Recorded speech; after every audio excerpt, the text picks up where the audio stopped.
that. All right, so one thing we're going to see here, and this is actually something I'd like to work on with him, but is that what we're looking for is when is be able, first, can you get to the ground? Second is, stand back up, so A, he can get to the ground. Second is, how did he get to the ground? What I want to see is a lengthening down from the top bottom. His chin, and this is not what you're coaching, you want to see it. Can his chin get to his chest, and does he have it stay to his chest as he goes down to touch the ground? So that he's lengthening all throughout the back. Majority of your people are going to probably have their eyes right forward, and they're going to stay looking there as they bend down to touch the ground. So keep your eyes forward. And their butt's going to go back.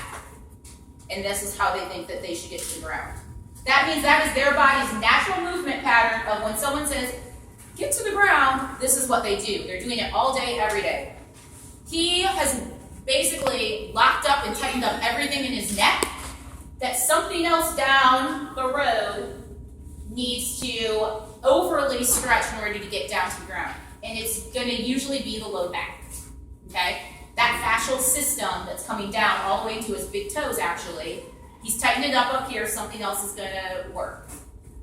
Second is when he stands up, when he goes back, is that you're going to see butts going way far back, like we said. I mean, it can be so exaggerated. What you see here, where are his knees? They're behind his ankles. If I flipped his body up and kept his ankles in the right place, except stood him up, he would be standing up on his toes because he's actually in what's called plantar flexion, which means his calves are tight. Okay? No one is going to be able to get it to the ground and perform an accurate deadlift, the right movement pattern, if they're always trying to shorten their calves like this. The butt's going back because he can't posteriorly pelvic tilt. Okay, what do I mean by that? When he comes up, the butt's going back because he's actually shutting down his hip flexors. He's initiating getting to the ground with his hip flexors. What do you guys see when people squat? All right, squat. First thing they do, Brandon Wallen. Remember those days? Is he still doing that, guys? Yeah. Okay. All right, so same thing. You just diagnose what the problem is just by doing a toe touch. When you guys look at your sheet, it says what you should see. It also says what you should not see, and it also says the movements that you are going to learn today in order to correct it.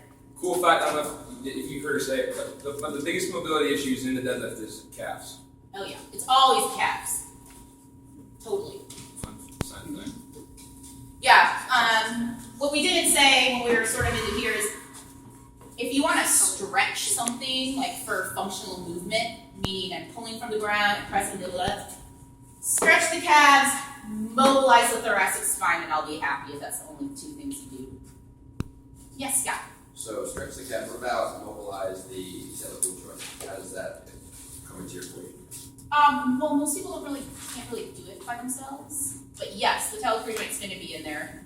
But we do the little test that if you stand up on a step and you drop your leg down, if you feel a stretch, you know your calf is too tight and it's limiting dorsiflexion. So you actually should be able to drop down here and not feel resistance in your calf. And if you do, you know that your calf is limiting dorsiflexion. So you should be able to drop down to the limit of your ankle. Mm-hmm. Next, standing hip flexion. He's going to take a PVC pipe, put it in the back. Turn around for me. So, like, Sean, when you said your guy with the hip, is it a hip problem? Yeah. So, all he's going to do is I'm going to say, Zach, hold this behind your head. Please don't let anything move. I don't want to see any rotated or any funky things. What you're going to try to do is take your right knee, you're going to bring it up to the air to break 90 degrees. What happens? And then he's going to bring it back down.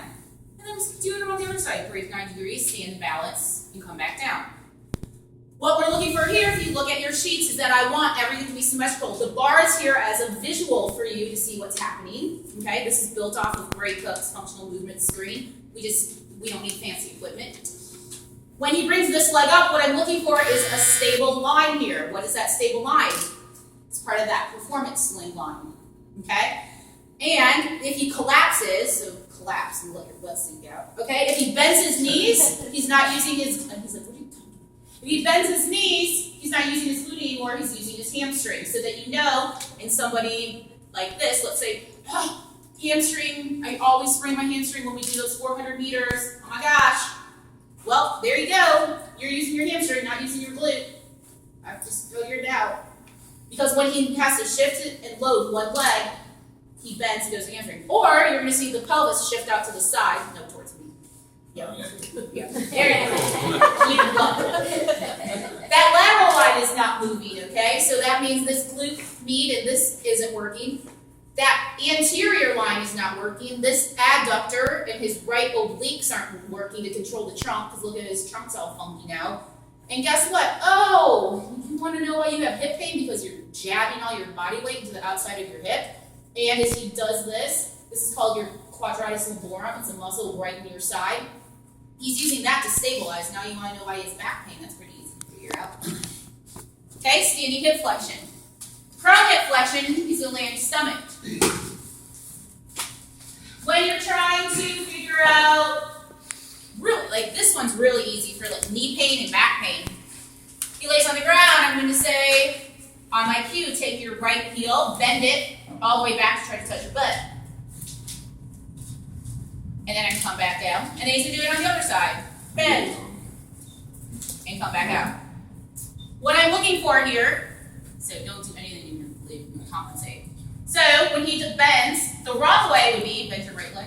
Let's see if he does it. It's going to see a rotation there. You know right away this TFL, right? What's your TFL? It's the muscle that goes to your IT man and taps out. He's using his TFL to stabilize his pelvis. Your TFL is on the front side of your body, and it flexes your hip. It doesn't extend your hip. That's why he's flexing here. Okay?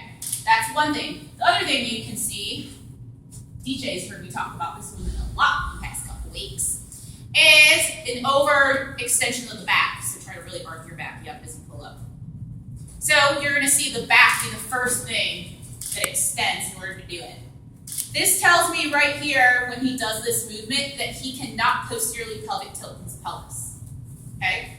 What I mean by that is that he's here. He cannot come over and fire the right movements. And he doesn't have enough length, okay, in his quad in order to do this. So I know that I got to get these glutes firing and these abdominals firing more. That's that one. Next, squatting from the bottom up. So get to the bottom of the squat. You guys are going to do this as part of your movement. So turn your face that way. Huh? Start at the bottom. So what you're going to do here, first, this is called squatting from the bottom up. You guys are going to learn this exercise and the breakout of it. But you're going to get someone into this position. This is for when people are telling you that they have shoulder pain. Okay? You're like, why are we doing this for shoulder pain?